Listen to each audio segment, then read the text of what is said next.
Welcome to Breakthrough Chronicles, where we hope to inspire, inform, encourage, educate, but ultimately motivate those of you who are watching and listening.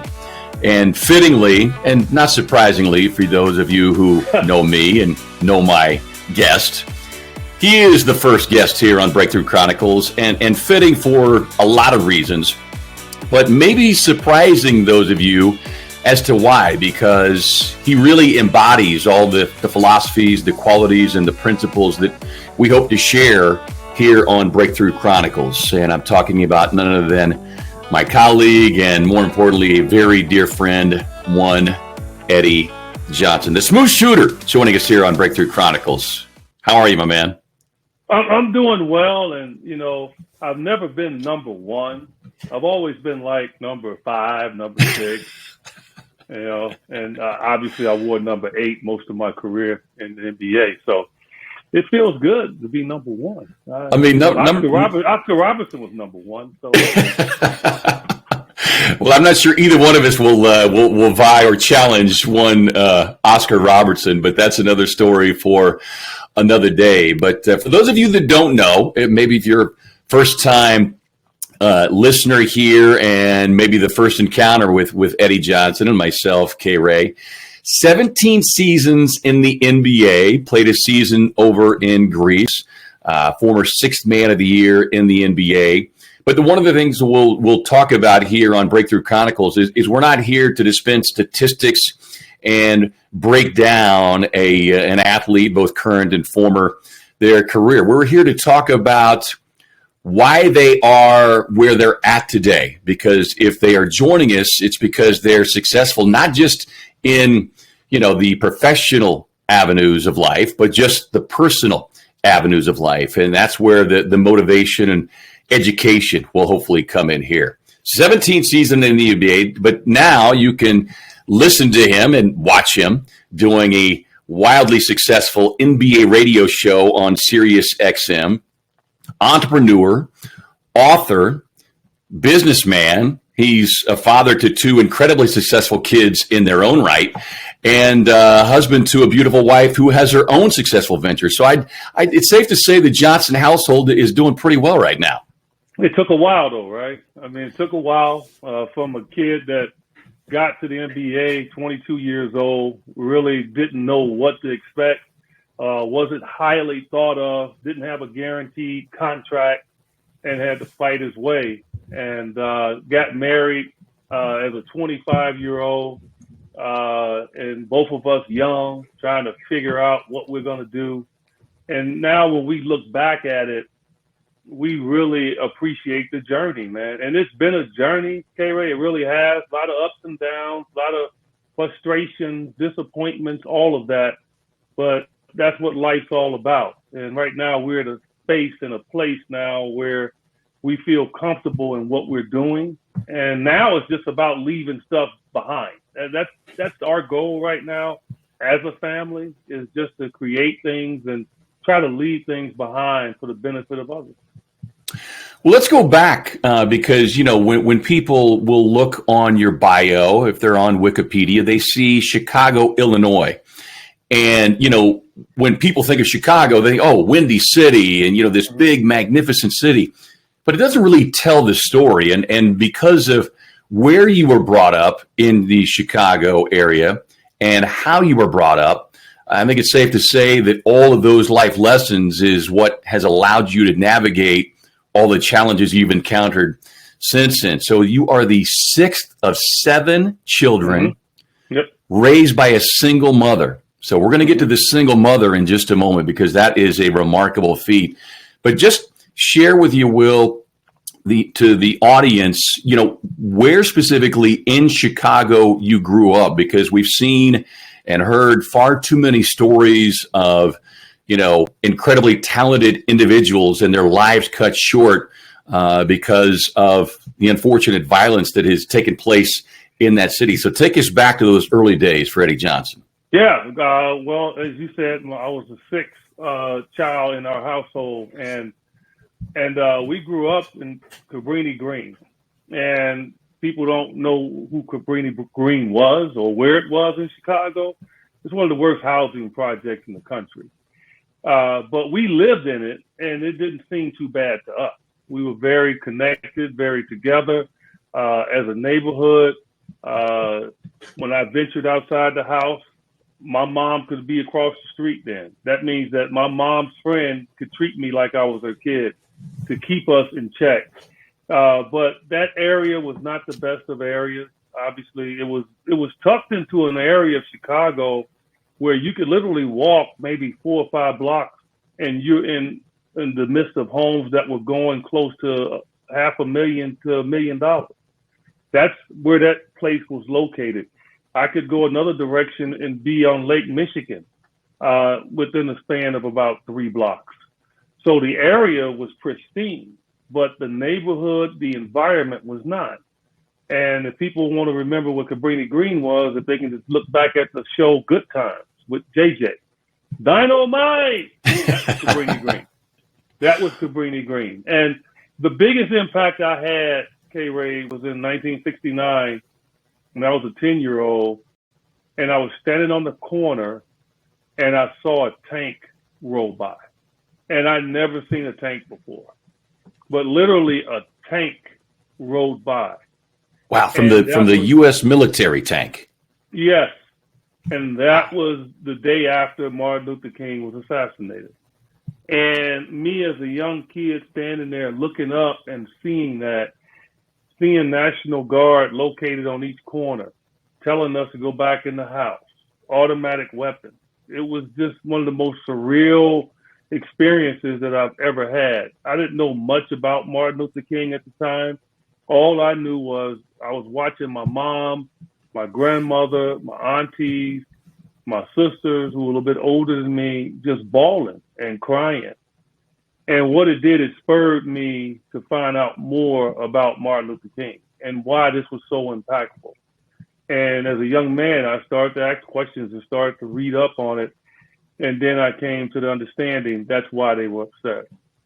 And that was very impactful for me because then I started listening to his speeches and the speech, I Have a Dream. And at one point in time in my life, I think I had it memorized. And I watched it over and over and over. And it spurred me to start dreaming, man, that one, hopefully we can get out of this neighborhood. And we did. Unfortunately, my grandfather passed away, and that allowed us to move out of the Cabrini Green area. And it was a struggle, man. But I didn't see it too much, K-Ray, to be honest, when I was in Cabrini Green, because I was so young, and people aren't messing with young kids like that. But right. When I became a teenager and I moved to the west side of Chicago, and we were the second black family to move to that neighborhood. And for the first time, I was around whites. I had never been around whites other than school teachers or seeing the postman. That was it. So your school, like in elementary school, it was an all black school, all African American school. When I kindergarten, first grade, second grade, yes. And then when I moved to the west side of Chicago, it was basically majority white. And all of a sudden, all my black friends turned into my white friends. And I started picking up different sports other than, say, basketball, kickball. I started picking up street hockey. I started picking up actually playing baseball and then finally picked up a basketball.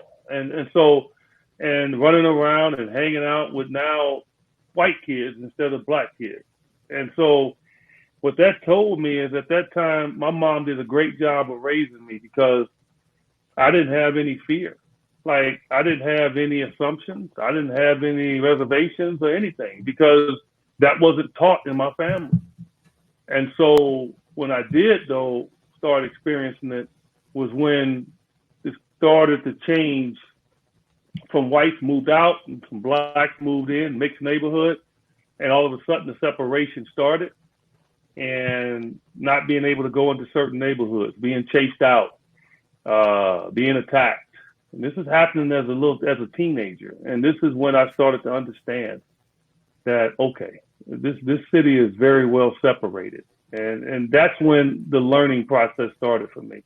Yeah, it's interesting. You go back to that moment as a 10-year-old, as you say, seeing those tanks, and safe to say that was maybe the first fork in the road for you as a young man. Because, and I say that because you said you were inspired. It allowed you to start dreaming as you found out more about Martin Luther King. Far too often we see the opposite reaction, which is anger. Mm-hmm. And talk about the role that your mother played in kind of shepherding you through that and educating you along with your other siblings. Yeah, well, I had restrictions. Like, I could not cross Big Street. I could not venture not far from our environment where we were. It was just, she had her hands on me. And if I did something, I paid a price. In today's world, you can't put a belt to a kid. Well, I'm familiar with that price. Right. I had a few belts put to me.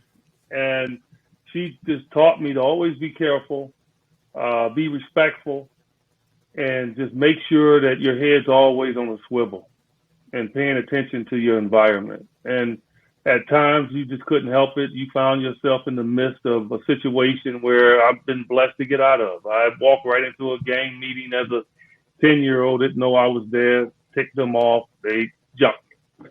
It's just stuff like that that you go through, but she was always there to protect me. And my brothers and sisters were always there to protect me. And that was my saving point, was my older brothers and sisters. Like, right. They protected me to no end. When you hear the phrase "mama's boy," a lot of guys will tend to kind of shy away from that. But I think it's safe to say, and this is where you and I have, just another similarity. We wear that like a badge of honor because of what our mothers mean to us. And you've shared a little bit already, but just what has she meant to you? What did she mean in those early years? And what does she continue to mean to you, your brothers and sisters? I hear you talk about her often, and I know that she is still the rock, the foundation, the core of your family. Yeah, I just turned 94 years old, and wow. Look, she just showed us by example, right? First and foremost, the first example she showed me, and I was oblivious to it because I didn't know, was that she decided to have number 6. Like, she didn't have to. She was in an environment that was a struggle. Like, she was really on one salary. And so because of that, bringing number 6 into the family, that had to be a stress, especially after I got there, because they nicknamed me Piggy because I ate so much. So, she probably looked at me sideways and like, but no, she decided to bring number 6 in, man. And that said a lot about her character, that if she was going, she didn't want to get pregnant, but obviously she got into something that she shouldn't have, obviously, in a relationship, and she shouldn't have done it, but she wasn't going to give it up. She wasn't going to walk away from it. And to me, that's why I try to do anything I can for her, because there's no way I would be here if it wasn't for that, for her to do it. And then getting up, working in the post office as many years as she did, getting up 3 a.m, making sure we were ready for school first, had our stuff laid out for us, food kind of almost pre-cooked. And then she had to get on a bus and then go to work every day. That right there just epitomized, what I saw in her and what I felt that I had to reward her with, by me just being a good kid, by me just doing the right thing. Not knowing I would be here where I am right now, but just knowing that I would not be that hindrance for her. Yeah, and you go back to talking about those pre-cooked meals. I mean, keep in mind for our listening and viewing audience, that was before, microwaves. That was before some of the easy to fix meals that we all enjoy today. So right. you managed to navigate your way through that. You work your way into an incredibly successful high school basketball career. You ultimately head to the University of Illinois. Talk about that experience and then having achieved what you did there, now being in the Basketball Hall of Fame at the University of Illinois, but maybe more importantly, becoming the first family member to walk off a campus with a diploma. What did that mean to you at the time, and what did it mean to your mom at the time? Yeah, it's been a lot, man. And I'll just quickly go back to my high school where I decided to go to Westinghouse High School. My brother was one of the top high school players in the nation, and he went to Austin High School. Austin High School was exactly right across the street from where we live. And a lot of people were like, man, why are you going to Westinghouse? I mean, your brother made a name over there. Follow your brother. And all the people were trying to get me to go there. But what they didn't know was that I didn't like swimming, and I didn't want to swim. and at Austin High School, you had no choice but to swim. And I blame it on my brothers, because when I was a young kid, they threw me in a pool 20 feet and said, get out. And I didn't get out. That's the proverbial sink or swim. Yeah, that was the wrong lesson, right? And so I was adverse to swimming. And so I went to Westinghouse, a vocational school, following this path, almost got cut my freshman year. They kept me because they felt like if I had a good pedigree, I would develop. And I developed. I went from almost getting cut my freshman year to being starting on varsity within 4 months later. So, and then it just grew from there. I obviously decided to go to University of Illinois amongst every school that recruited me. Thought it was the right decision to get away from Chicago, be close enough where my mom can come see me play and my family. And I was happened to be over in Germany when I decided to go. I was traveling around the country. I had made second team parade All-American. So went to the parade All-Star game. And then a group of us was chosen to go to the Albert Schweitzer games in Germany. And on that team at the time was Darnell Valentine, tremendous player out of Kansas, Tommy Baker, who went to Indiana, had a very good career, Pete Butko went to North Carolina, Jeff Lamp, who went to Virginia, and then most importantly, Irvin Magic Johnson. Okay, so we were over there playing, and I had pretty much decided between three schools. DePaul, because I love Ray Meyer, but as I told Ray at the time, I just don't want to stay in Chicago. And a lot of my high school teammates was going to go to DePaul. And I was like, you know what, I just need to move on and just, and learn and mature. So I chose between DePaul, Michigan State, wherever Magic went, to be quite honest, either Michigan or Michigan State. And then Iowa, because I love Lute Olson. And so I finally was on the road in Germany. Tony Yates, who's assistant coach for Illinois, he called me up. Come on, Eddie, what are you going to do? What are you going to do?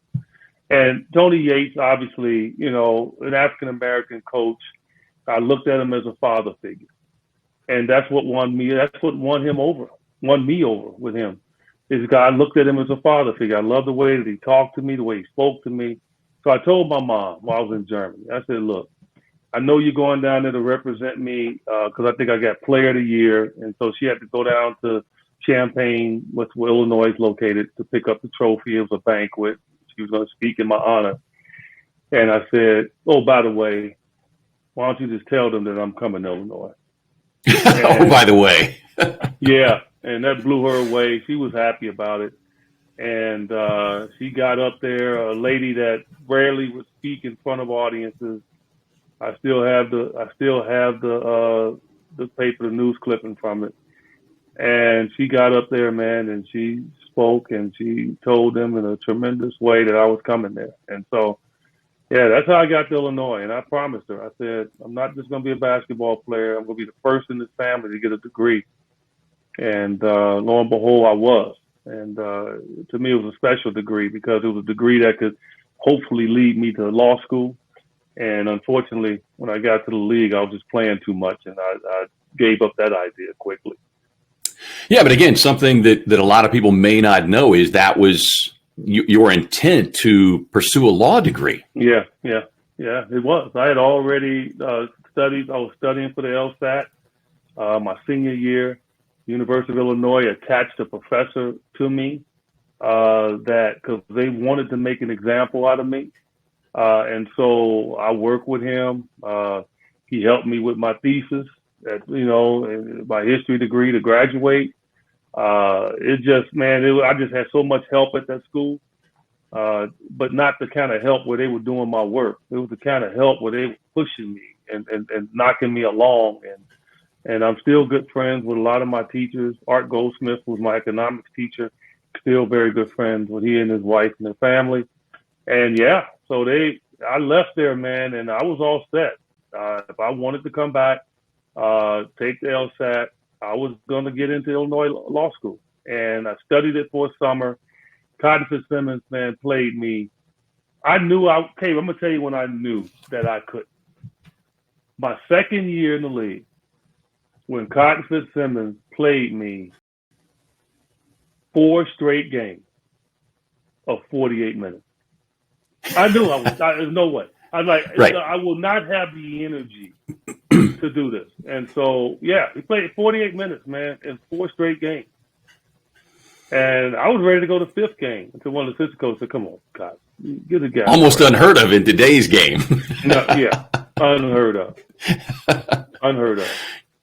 29th pick for the Suns. And let's go back, though, in those early high school days and even those early days at the University of Illinois.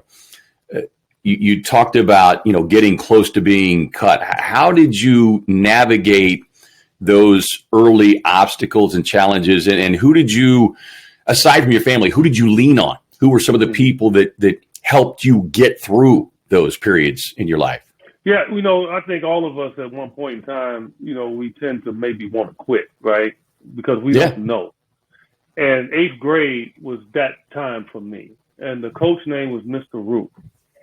And, I'm gangly, tall, clumsy, just figuring out this game of basketball and out of shape. And I remember he put us on the line for suicides, man. And we started running. And man, I was like I was running into quicksand. I mean, it was the most hilarious thing you ever want to see. And I was embarrassed by it. Without a doubt I was. And so because of that, I decided, I went home that night and I told my mom, I'm like, I don't want to play basketball. Because baseball was my first love, to be quite honest. I mean, I thought I was a much better baseball player than a basketball player. And I was like, I don't want to play. But it so happened I came from a basketball family, and they weren't going to allow that to happen.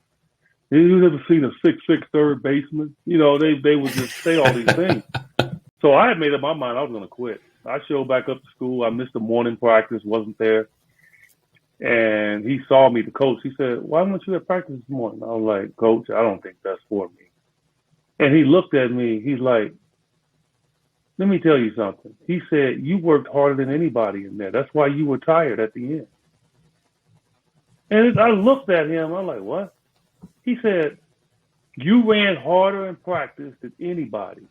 And you were so gassed that at the end, when you all ran sprints, I knew you would be fatigued. But guess what? You didn't quit. So have your butt in practice this afternoon. And that's all I needed. And when I showed up, we played, and I got to Westinghouse High School, and I was still gangly, still trying to play this game. My coach, Roy Condotti, walked up to me and said, you know what? Normally I would cut somebody. But he says, I see something in you. Just pass your brother. And I was like, okay. He said, I just want you to work hard. I want you to keep your nose clean. I want you to just pay attention to detail. That's all I want from you. And I promise you I will improve you. I'm telling you, from being cut almost, I was starting on varsity with juniors and seniors 4 months later. I mean, it was the biggest transformation, man. It's like it just out of nowhere. And I grew from like 6'2", I was like 6 foot, and I grew to about 6'4.5", 6'5". I mean, it was the most amazing thing. But I think for me, K-Ray, it was more so my dad had basically just left my life. And I think that was part of it. I think that, he just, he just walked away. And so because of that, I had an anger in me that wanted to prove everybody wrong. And I think all that combination just enhanced me, man. And it just blew me up. I mean, I went from almost being cut to being like making all state my sophomore year. And then in my junior year, number one player in the state. In my senior year, number one player. It just blew up, man. And it's just amazing when you have people leading you and pushing you to do it. Yeah, it almost, the way you describe it, it's almost like an oxymoron. It's positive anger versus the negative anger. So as we recount that, it becomes almost a second moment in your life as we go back and think about that Martin Luther King experience that you talked about, a fork in the road. You chose the positive side. You chose to dream and be inspired. And another indication here, was that a moment where you kind of look back and went, wow, the answer was right in front of me. You just needed that little nudge, that voice coming from your coach to tell you what you're capable of.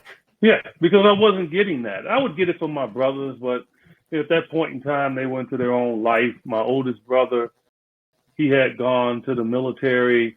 Then my brother that was very good at basketball, he was immersed in what obviously he was trying to accomplish, and that's get his scholarship, and he did. He went to Texas A&M. And so they were too immersed in that. And then my other brother, my closest brother, he was the one that was really the one on the edge in the family, getting in trouble, running with gangs, being involved with drugs.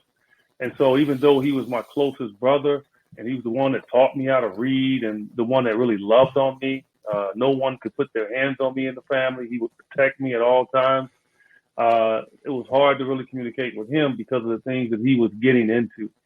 So I was left really to my mom and my grandma and my sisters. And so eventually it turned out I was raised by women and they pushed me, man. They fought for me. My sister was my bodyguard. I can't even count the number of fights, man, where guys would pick on me because of my height and try to bully me, and she kicked their butt. It was just it was the most unbelievable thing, man. I was so protected as an individual with my family. It was just amazing. Yeah, it's funny you say that because oftentimes, our siblings will provide insight and information, but there's always that part of us that will tune it out sometimes. And you need another voice. You need to hear it from somebody else. But ultimately, you fall back to the people closest to you, the people around you, knowing that they have your best interest at heart. Right. You get to the University of Illinois and just talk about that college experience and how it and the coach there, Lou Henson, how he sets you up for or prepared you mentally and physically for the rigors of the NBA. Yeah, I went to Illinois, man. I was again, as I told you earlier, parade All-American. I was the number one player in the state of Illinois. Everybody was ticked at me that I went to Illinois. They wanted me to go to DePaul. And the year later, Mark Aguirre, who was my teammate at Westinghouse, he went there, Skip Dillard, Bernard Randolph, and those DePaul teams back in the day were very good. But I needed to get away. I needed to leave. I needed to leave Chicago, but stay close enough to home. If it wasn't for my mother, I would have probably gone to USC. That was another school that I was interested in. But I decided to go there. And the first day I got there, right, 185 pounds. I'm playing open gym with all the guys that were still, on the team. And they laughed at me. They were like, he was number one? Because I wasn't strong enough. They were knocking the stew out of me, man. When you go from high school to college, there was some grown-ass men, man. And it is back in the day when you played 4 years. There was not any one and done. Yes, they were knocking me around, kicking my butt. And I remember my freshman year practice, man, like, well, if I was open and I had my feet set, it was money. I mean, they already knew. They knew automatically when they saw me shoot. They knew I was the best shooter in on that team. Okay, and one of the best shooters in the country. But as Lou Henson told me, he said, "Eddie, man, you're a hell of a shooter, and I'm so glad to have you. But I can't. It's hard to do what you do when you're on your back all the time." Okay, Ray, I'm gonna tell you something. He said that in front of the team. Okay. And that was, man, like, I never thought about transferring or anything like that. But that's the only time that I thought about it because I didn't understand why he did what he did. So I did not understand it. And so for me, I thought it was personal. And I remember going back to my dorm, calling home, crying, being ticked off, and like, I'm out of here. And you're not going anywhere. You're not going anywhere. And so, after I calmed down and everything, I showed back up to practice, but I got to practice about 2 hours earlier. And I first went to the weight room, and the coach's name was Coach Kroll. I said, "Coach, I will live in this weight room from this day out." I said, "Hold me to it. I will live in this weight room." Because he was in the gym, he heard it. I said, "I will live here. So before practice, I will be lifting with you. After practice, I got to do something, I will lift. I will not go back to Chicago when the season is over. I will stay down here and I will live in the weight room." And that's exactly what I did. I had no life, man. I had no life in high school, to be quite honest. I went to one dance in high school. I never went out. I practiced at 7 in the morning and we practiced at 6 at night. I was so protected by my coaches and everything to keep me away from gangs. And that was all of us to keep us out of harm's way. I didn't have a life. And when I went to Illinois, I still didn't have a life. And I was very aloof. I was always to myself.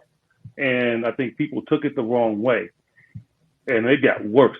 At the end of my freshman year, sophomore year, I didn't do anything but work out. I showed back up. My sophomore year, I showed back up at 225, bordering on 230, ripped, 2% body fat. Neil Bresnahan was the guy that was always knocking me around. Strong white guy out of Fenwick in Chicago, one of my good friends, loved him to death. Levi Cobb, another guy, Ken Ferdinand. They were the ones that were laughing at me and knocking me around. I kicked their ass every day. Every day. I made it a point to whoop their butt every day. Right. And Lou Henson walked up to me about maybe 3 games into the season. And he walked up to me. He said, "Eddie, I thought you was I'm not going to say the word, but it was one of them real bad words. He said, "You will never come out of a game the rest of your career here because you earned it." And I never did. He said, "The only time you come out of a game is if you tell me you're tired." And he held true to his word, man. I'm not kidding you. I just played. And I might sub myself out every now and then, but he never subbed me out unless I was in foul trouble. Another moment in your life where you thought you were working hard until you were shown like that this is what hard work is and will be in order for you to be successful. Exactly. Yeah, man. And that's why, obviously Lou passed away a few years ago. I miss him dearly. I talk to his wife all the time when I can. She's still here, Mary Henson. And so, no, that man right there, he is the main reason why I survived Cotton. Like, he's the main reason. See, Cotton might have thought that he was the reason. No. Lou Henson was the reason. He humbled me, man. He humbled an All-American, a guy that was thought of as one of the top players in the country, did not play me much as a freshman. Everybody was trying to get me to transfer, okay, and leave there. Mark Aguirre, who was going to follow me to Illinois, decided not to go because of what he saw Lou do to me. That's what he thought. And you know what? I told Mark, I said, no, Mark, you're making a mistake, dude. He's grooming me.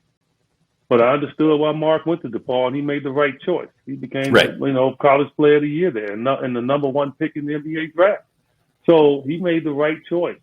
But no, I knew what Lou was doing. I knew why I had to fight this out, and he got me prepared, man, without a doubt. Yeah, it's one of those situations where I like to say a setback that sets you up for success, or sets you up for potentially taking the easy way out, which ultimately is failure.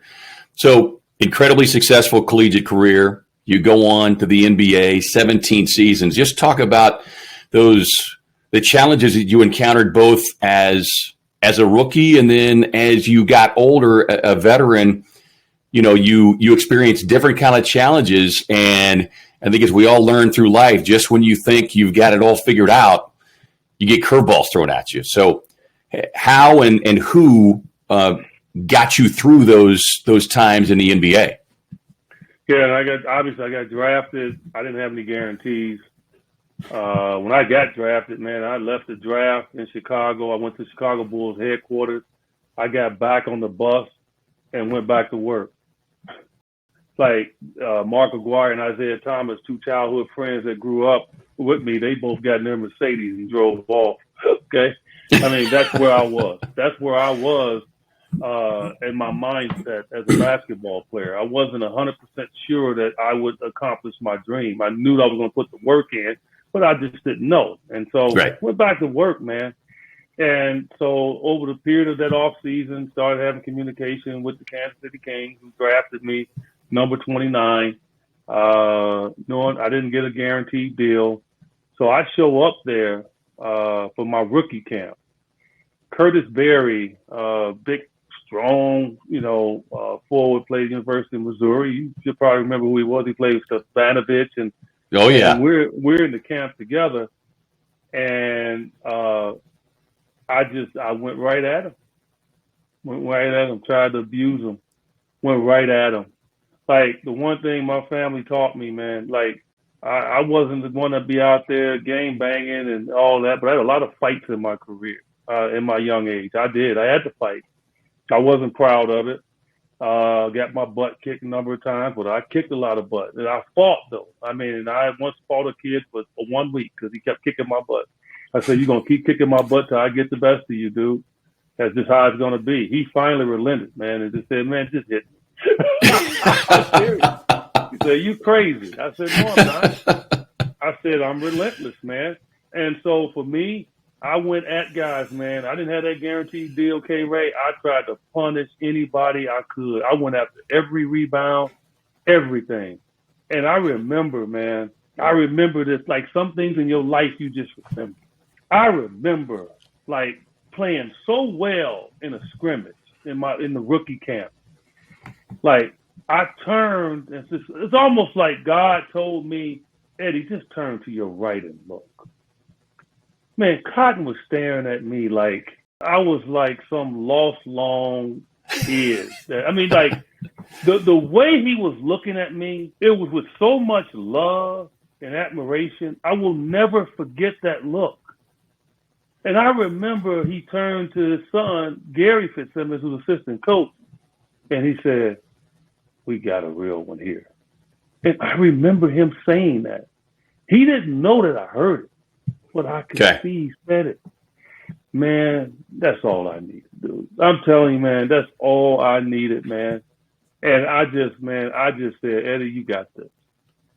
And that situation there with Cotton, man, seeing that and hearing him say that was all the motivation I needed. As you talk about this, and I'm sure as you have reflected at different times in your life, while you may not have had a singular father figure, you have had multiple father figures, and hearing that story about getting look, like all of us, we're all seeking approval of some type from someone, right? So getting that approval from Lou, getting that approval from Cotton, and what that meant for you, both, professionally at that time, but what did it mean for you personally to be able to take that back with you? Accomplishment, man. I mean, where I came from, man, seriously. Right. There's times in my life, really, seriously, and this is for real because you start thinking about it, you get a little emotional about it. It's times where I should not even be here. Like, seriously. Well, you and I have had this discussion before about, those moments in life when you look back and you think, wow, it could have ended very differently. I'm telling you, I know that God was guiding me. Without a doubt. Look, I've been shot at, bullets missed. I've been robbed at gunpoint. I wasn't doing anything. I've been robbed at gunpoint. A gang once had us on a wall, execution style, and told us if they're going to shoot us if we don't promise to come to the game. I just didn't come out of the house for a month. And finally, my brothers got to them gang members. I don't want to even go into detail what probably happened, but they stopped bothering me. And I had a policeman come to our house. We thought somebody's breaking into our home. I'm running down the stairs to let the police in. This little young 20-something-year-old puts a gun in my head, and it clicks. You can just see it almost click. And it's stuff like that. Walking down the street with my then girlfriend, 3 guys walking down an alley, and something said, "Eddie, back up and look down the alley." I backed up and looked, and they're running down the alley with guns out because they were going to rob us. So I looked at her, so you better kick them shoes off, and ran right back across the street. It's just stuff like that, man. So for me, man, it's so many guys that didn't get through that. Ben Wilson, who was obviously a great, well-known figure in the state in Chicago, lost his life in a situation like that. And he's the number 1 player in the country. So it's just, man, when I look back at that, man, and then all the people that jumped in my life to help guide me and steer me and keep me online and weren't yes men, they were no men, to just make sure I stayed humble, man, without a doubt, man. I mean, we all have testimonies, but man, my testimony to me is unreal. That's pretty powerful stuff. With that in mind, talk about the importance, especially for some of our younger listeners and viewers. Just talk about the importance of mentorship, because we, especially as men, this, I know this, we tend to be stubborn, and think that we can figure it out ourselves. But just for you, you've already, recounted a number of times, but just share the importance of mentorship. And I mean, here you are today at your age, and you still have people that you consider mentors, and just express to those listening and watching the importance of it and the value personally and professionally. You can't make it unless you have people to help guide you. You just can't. My high school coach told me, he said, "You're not going to see daylight for 4 years." Now imagine telling a kid that wants to have fun and do all those little fun things. He said, "Eddie, you're not going to see daylight for 4 years. That's how we do it here." I was like, "How does that happen?" "You will be at practice at 7 a.m, which means you're up in dark to go get to school. Sometimes I'll pick you up, sometimes I won't. You have to get on the bus. And then after school, you're going to show up in that gym as soon as class is over, and you're not going home until it's 6 o'clock, and it's going to be dark." And guess what?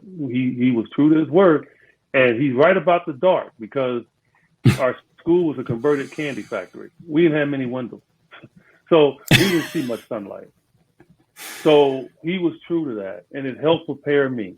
Now I go to Illinois, boom, I'm in a regiment. I already know now that I'm not gonna give in to the temptation of hanging out at campus parties and do all that. I'm gonna stay focused. And when I got in the league, I did the same thing.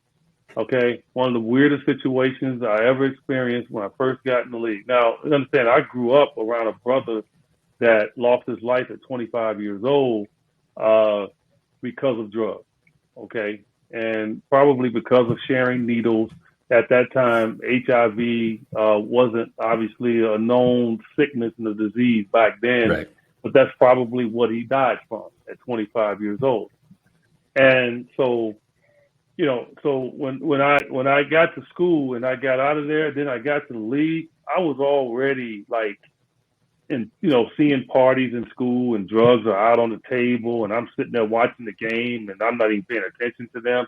And when I got in the league, I walked into a veteran's room and I can say his name now because he's gotten in trouble with drugs and I haven't spoken to him, but I hope he's doing well. Hawkeye Whitney. And Hawkeye was sitting on his bed and he had some contraption in his hand. I don't know what the hell it was. And he said, "Come on over here, rookie. Come on over here and sit down, man. Have some fun with me." And I looked at him. I said, "Hawkeye, whatever that is, I don't want anything to do with it, bro." So I was sent to pick you up because they're going out because I was a rookie. They send the rookie to do everything. Right. And I said, I'm out. And like that education from my father figures and the people that guided me, if they didn't do what they did, I probably would have sat down and given in to peer pressure. So, I mean, along the lines, man, I still have father figures to this day, and I'm 64.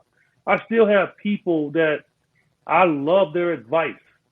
Like Garfield Hurd, one of the greatest Phoenix Suns players ever. When he talks, I listen. Like, he doesn't know this, and I've never really told him this, but when he talks, I listen. I love being around him. Like, the way the way he carries himself, how he talks, that really, like, I need that still, even at 64. Right. And so for me, it doesn't matter how old you are. You could be younger than me. If I believe that you have an old soul, Kevin Johnson was like that. Kevin Johnson used to keep me up late at night, man, in training camp. And we used to talk, man. Like, talk. It drive me nuts. But, I mean, it was so impactful for me to be able to have him as a teammate. And so for me, man, I've always grabbed that, because I know it shapes me and it keeps me online. Yeah, and to further the point on shaping, it is clearly all these lessons have created I guess fearlessness is maybe the best way to put it, because it would have been easy in some regards. You have an incredibly successful 17-year NBA career, right? But then you shortly thereafter retiring, you jump into broadcasting, a completely new field for you, and you brought in a mentality much like you did, and because of those lessons as a freshman at Illinois, or maybe even a freshman in high school, of I don't know this, but I want to learn it. Again, an important lesson for people because of their stubbornness sometimes, thinking they do know everything, but just the importance of that mentality for you and how it sets you up for success here now.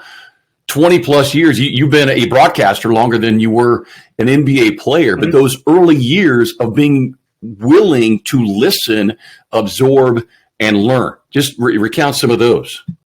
Yeah, I mean, again, I think the education that I had early on was like, Eddie, somebody once told me, they said, look, you got to segue to everything.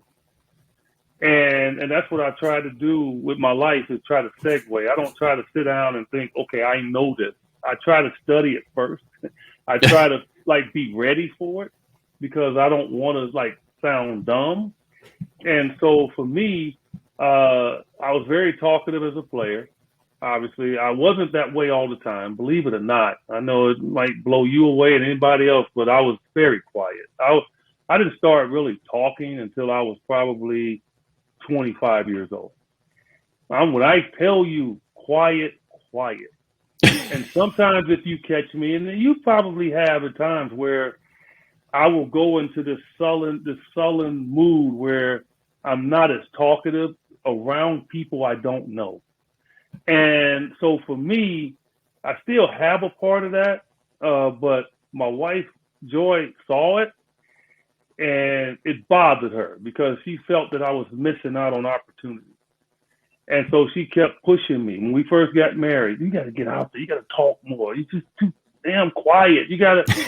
And I started to do it. So we've got Joy to thank for all this. Oh, yeah. I started to do it, man. And now she tells me to shut the heck up. So, but yeah, man, I wasn't an introvert. I mean, if I knew you, I would talk and have fun with you.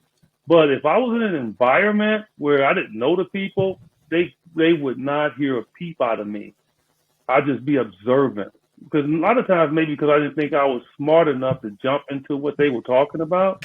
Right. And so I had to listen to what they said, and I'd go behind them and I'd go study what they were talking about.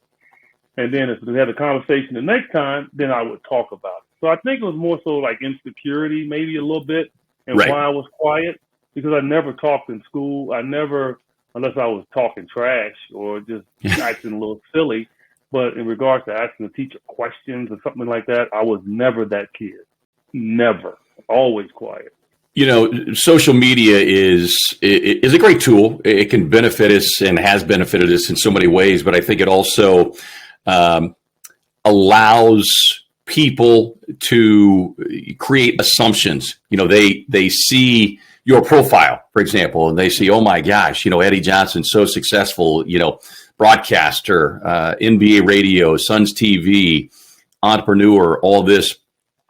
But through those assumptions, they don't know and understand the stories that you have lived and experienced. And one that I know still resonates with you, you will talk about it from time to time, but the case of mistaken identity and how all those lessons early on in your life helped you get through that, the mentorship, the people around you. Just if you can, you know, try to recount that moment back in, I believe it was 2006, mistaken identity. And it wasn't just like, oh, just some small incident. It was something significant and one that you had to battle through for a while, right? Yeah, without a doubt, without a doubt.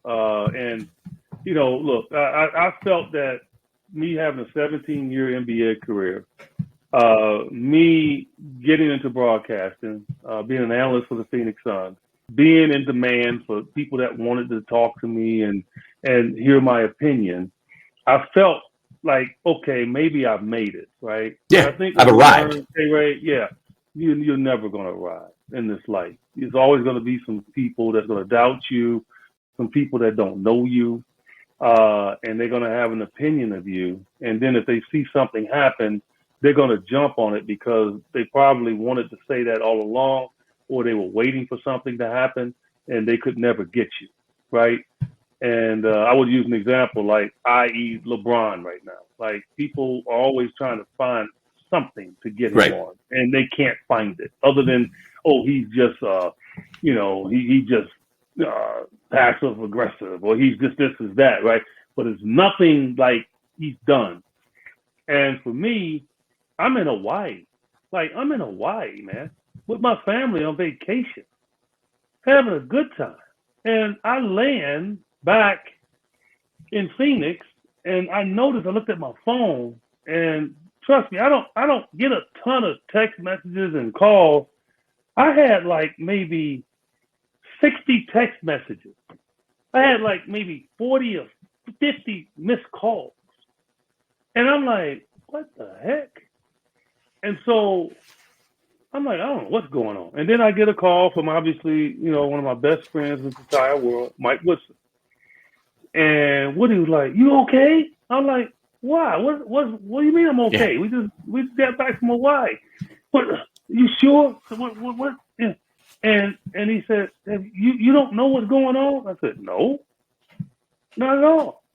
So by this time I put the luggage in the car and everything, and so I get in, and he said, well, you need to turn the radio on. So I turn on the radio, and, you know, and I always listen to Jim Rome. So Jim Rome is on, and I'm hearing this guy, I'll say his name in a second, this guy saying, oh, Phoenix Suns, I can't understand. How could they have somebody like that under their employment?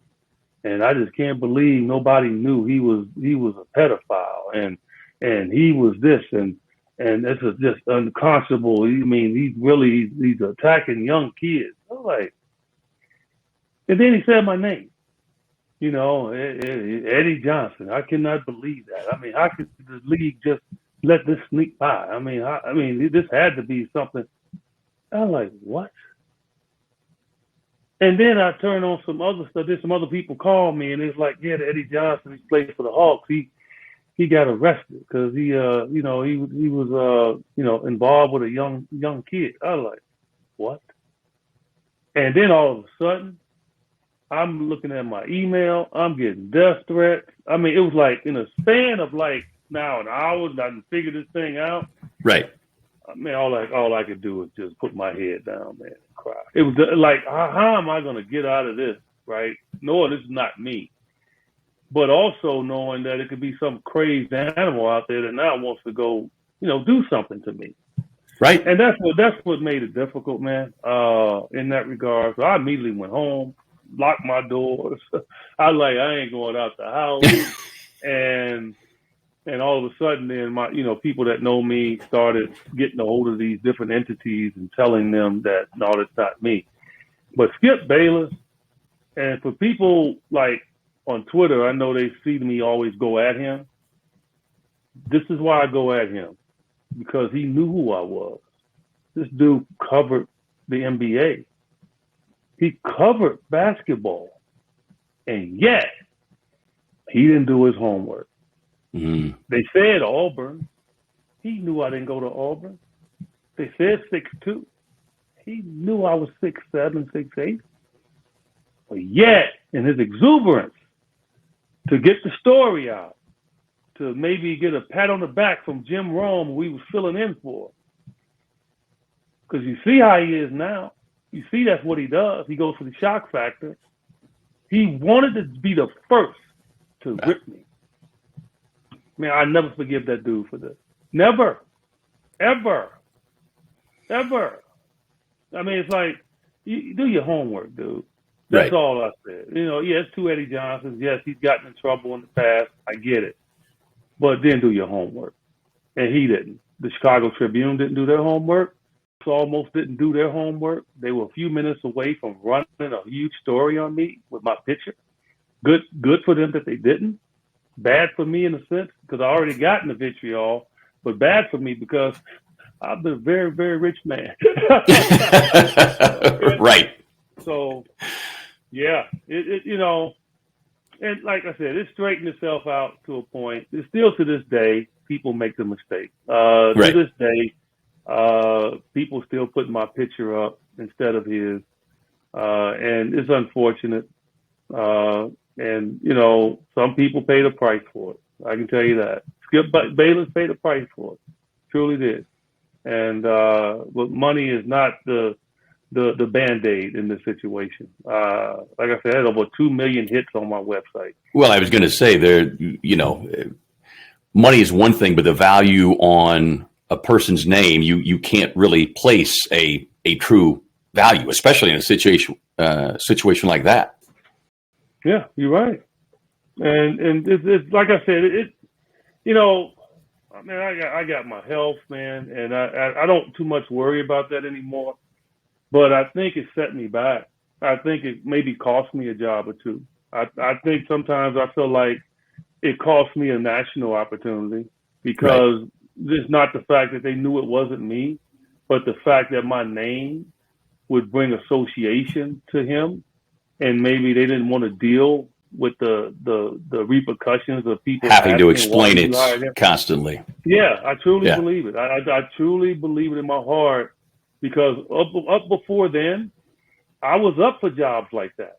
Like I was working for NBC. I was doing, the NBA pregame show. I was filling in. I was doing stuff like that for TNT. It just kind of blended. Phone call stop. Yeah. Their loss, our gain, as my TV partner on Sun's television broadcasts. In these final few minutes, if you can, just share for our listeners, the viewers, the importance of betting on yourself and dealing with the, sure to be moments of doubt and setback and fighting through those situations.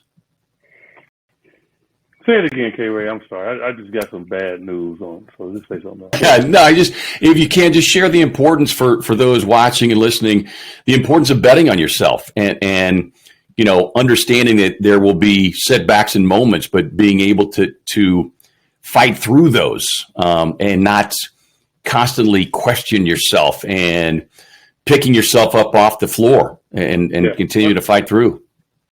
Well, man, I grew up like that, man. I mean, like, for me, I've been hardened. I've been conditioned. Like I said, I've been bullied. I've been attacked by gangs. I lost my brother, my favorite brother, when I was 18 years old. I went through depression for an entire year. Didn't even know if I wanted to play college basketball after that. My dad walked out of my life at 13. There's just so many things, man, that what it did, it put a drive into me that makes me push forward, man. And the one thing I've learned, nobody will be able to take my joy, and they'll not be able to deter me from doing what I want to do. I do whatever I want to do. I sat down one day, I said, Eddie, you're going to write a book. People laughed at me. They're like, you can't write no book. You've never written a book. I said, by the way, I'm going to learn how to produce my own book. I'm not going to go to a publishing company. I'm going to publish it myself. I'm going to learn how to do it myself. And I did. And my book was very successful, still making money to this day. You big dummy. I'm on the cover, okay? Amazon. And, I sat down. I did a 90-minute instructional video that is still very popular, okay, amongst young kids. They told me I couldn't do successful camps. I did camps for 3 years after I retired. I had a training academy that did well. Anything that somebody has told me that I can't do, I throw it back in their face and I go for it. People have told me time and time again that, oh, you wouldn't be able to sit up and be an MC or talk. You're an analyst. I do a lot of MCs now. I got to turn down opportunities now to go to large situations where they got events and they're asking me to be the MC. Not the analyst, but the MC, right? By the way, I emceed the governor's inauguration. I mean, I never knew, man, that, I would be able to do the thing that I've done in this situation. But one thing I did know, if I decided I wanted to, nobody's going to stop me from trying. And that has just been my mindset, man. That has been my mindset, throughout this life of mine. It's I'm from the city of Chicago, but you know what? I got my damn degree just like you. Well, and look, ultimately it becomes a situation where rather than being paralyzed by the fear of failure or setback, you're bringing a fearlessness of, I will find a way to succeed. Yeah. Gonna do it. And yeah. All right, the final segment here on our Breakthrough Chronicles is an opportunity for our guests. We like to call it Pay It Forward. And this provides an opportunity for our guests to share an initiative, a cause, a charity, something that is important to them, something that they are a part of personally, professionally. And so with that, Mr. Johnson, I'll let you to take it away. I've got a feeling I know what cause, what initiative you want to talk about. Without a doubt. But it's an infomercial I want to throw out there for one. And one is I am in the process of, and you're a golfer and you understand it, I'm in the process of creating a golf app. It's called Combat Golf. It's going to be out here maybe in about 4 or 5 months. Been working on it 2-3 years. And it's going to improve the appointment application to start a golf round. That's all it is. If you call guys up for tee times, I don't say, I can't play this day, can't play that day. This is a networking golf app that will allow golfers to play with golfers they love to play with 7 days a week. And that's what I want to say about that. That has my heart right now. That's what I'm really immersed in. Okay. But yearly is for my mom. And this is Helping Hands for Single Moms. This is my baby. I met the founder of this organization, Chris Kaufman, about 9 years ago. And I've been looking for something to really give back. You can't take it with you. No U-Haul behind a hearse. And I've been trying to find something that I feel like brings joy to my heart. No pun intended. My wife's name is Joy. But you do bring joy too, sweetie. To help single moms. My mom didn't get a chance to go to college because she was raising 7 kids. My mom didn't get that opportunity, but I'm giving females an opportunity to be the heroes in their home, and for a worthy cause. We have a tremendous event every year.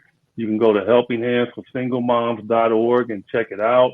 Golf tournament, poker tournament, huge dinner. I think we're gonna roast one of your favorites this year. I might as well throw it out there. Tommy Gunn, Tom Chambers.